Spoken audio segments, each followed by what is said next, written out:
Hey guys, it's your boy Sundown Rider, and this is gonna be my chapter review to One Piece 933, A Samurai's Mercy. Now, once again, a good chapter. I don't think there have been many bad chapters of One Piece since Wano began. So let's get through this.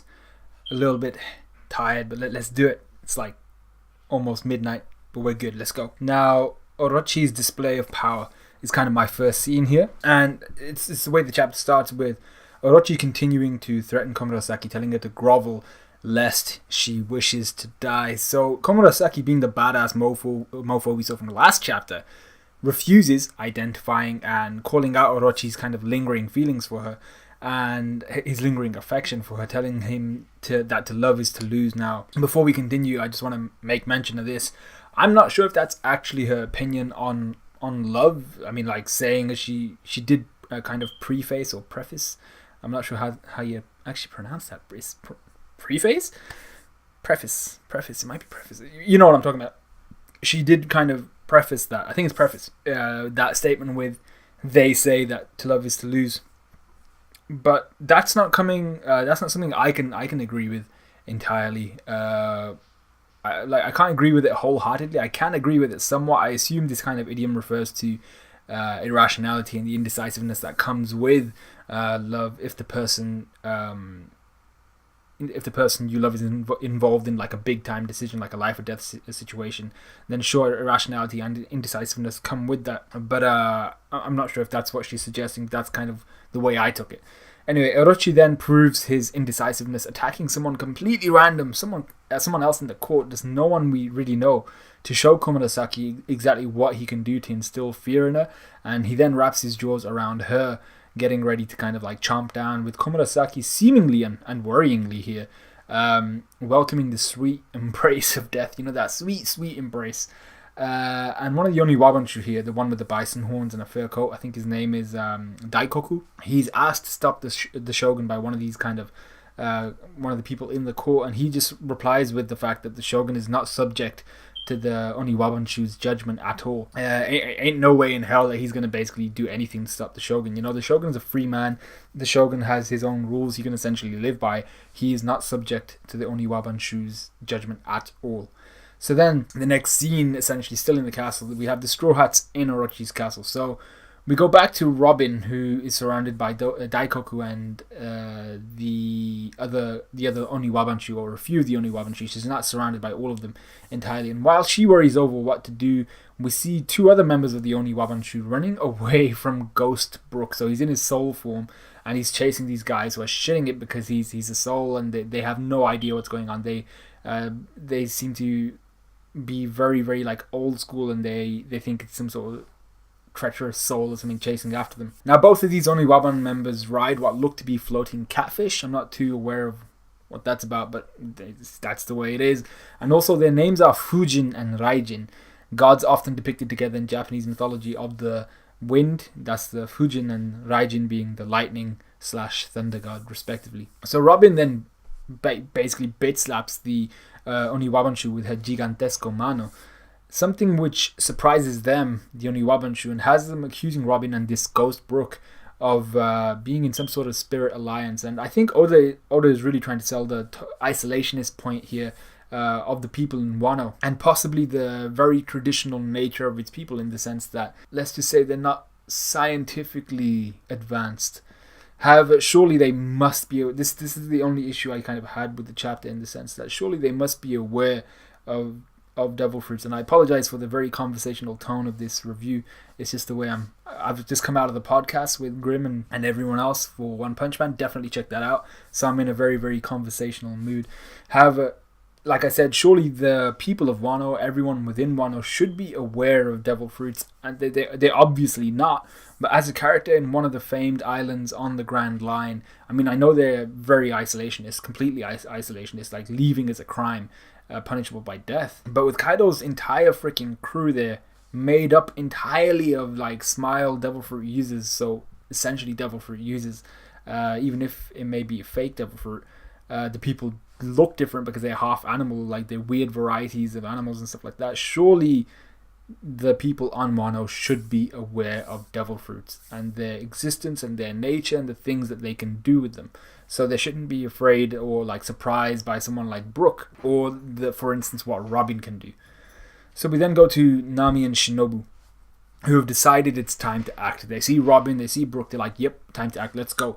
Now, as I mentioned last review, chaos usually begins because of a Straw Hat, and then the Straw Hats thrive once chaos has begun and they kind of get to jump into it.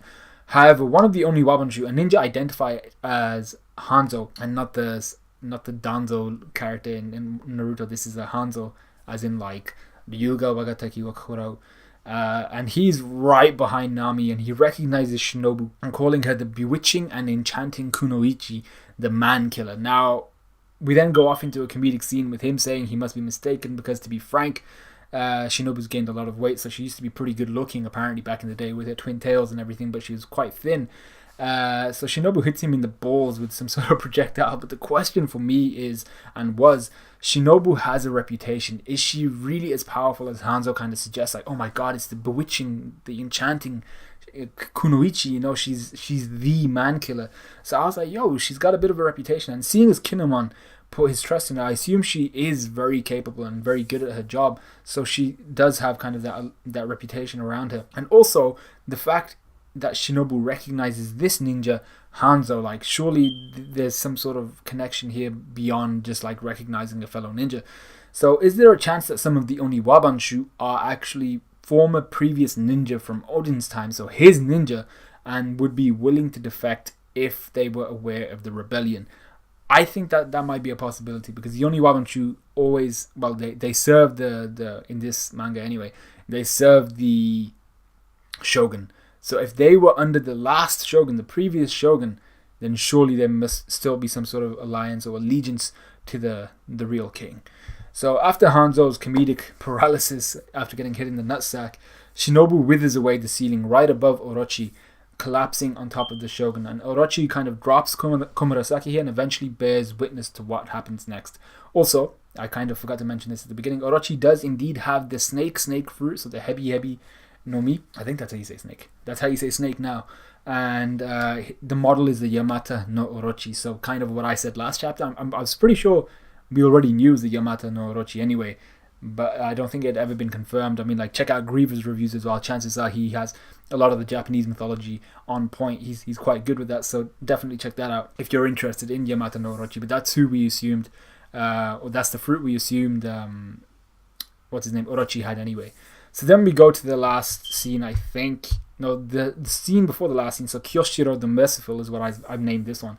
So Komurasaki lands right in front of Kyoshiro, the person who raised her into this beautiful, thriving harlot. So he unsheathes his blade and asks if she is prepared. When she affirms that she is, she closes her eyes to begin with, and he expertly cuts diagonally from her left hip crest to just below her right 12th rib, so just below the floating rib, and blood shoots out of her wound, some seeping out Komurasaki's mouth as she collapses, and everyone is shocked. And I was like, whoa, this is not what I thought was going to go down. Now, mind you, the Straw Hats should be shocked, but not quite so shocked, seeing as they have no idea who the chick is. Like, they literally have no idea who Komurasaki is, apart from the fact that she's a courtesan of the highest kind of nature in Wano.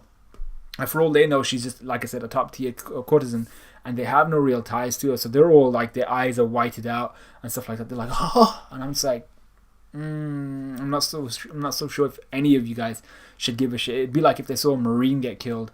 But I suppose the reason it affects them is because they've basically seen someone friendly fire big time, and that would affect anybody. But I just don't think they should be as affected as they seem to be.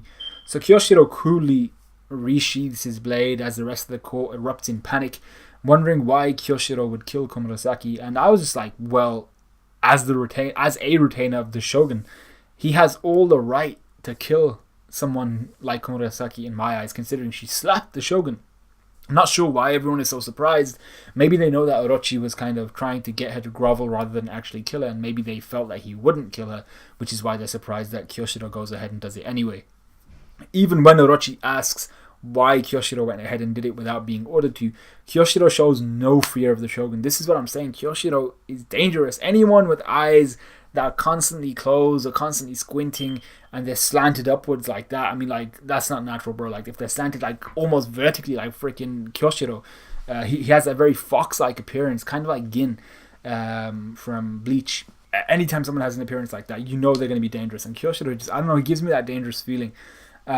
So, like I said, he has no fear of the Shogun. He's talking to him with his back turned. This is a royal, you know, the emperor, the Shogun of the country, and you're speaking to him with your back turned to him. I'm like, nah, you do that to the queen, you probably get shot.